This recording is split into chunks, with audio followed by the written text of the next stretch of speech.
I always came out piping hot. But that never stopped you. You would dive right in. No sugar or milk needed. A very bold choice compared to most others. Some days, you would drink up very quickly, needing some caffeine and warmth. Most days, though, it was a slow process because of the conversations you would be invested in. The wisdom you had to share was such a delight to listen to, and I looked forward to it every time I saw you. You would take a sip and then share one of your sayings.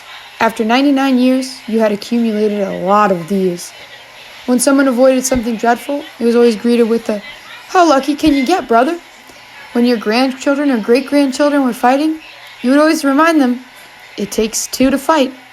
When you heard about one of your daughters bending too far for their kids, you would politely point out that the tail is wagging the dog. A fan favorite was when you would come in for someone's birthday. You would always ask, "What do you think it is? Your birthday or something?" When you'd come in, you'd exchange articles from the paper about politics or education and share hopes for a better future. On rare occasions, you would tell a tale from the past, stories of what it was like to live through the Great Depression or flashbacks to being a navigator in World War II. The young kids at the table couldn't believe how different childhood looked 90 years later. The days when you came into Pumpernick's to order your usual were the best. And lucky for us, all 6 of your daughters loved to take you. So that meant we saw you daily. It was so exciting to see you roll up to put your name in. At the beginning, you would always declare, "John," quite loudly and wait up to an hour for a table. But after a while, it turned into the servers saying, "The next table is yours, John." Everyone knew which table was yours, too.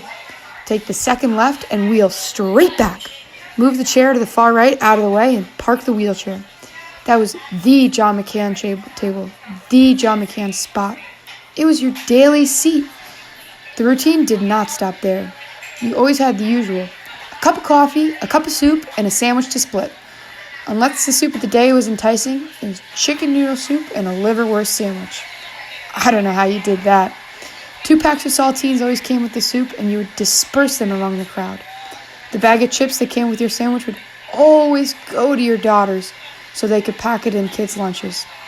This routine was so predictable to every single person in Pumpernick's. About 6 months ago, this routine shifted. You stopped coming in.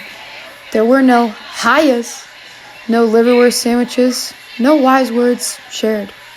But everyone stopped coming in, so we weren't worried.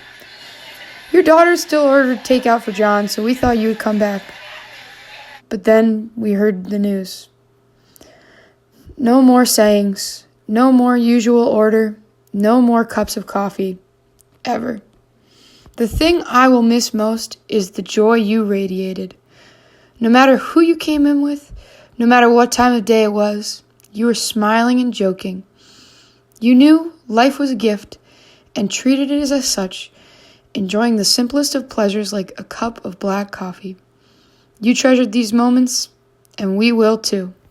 Thank you.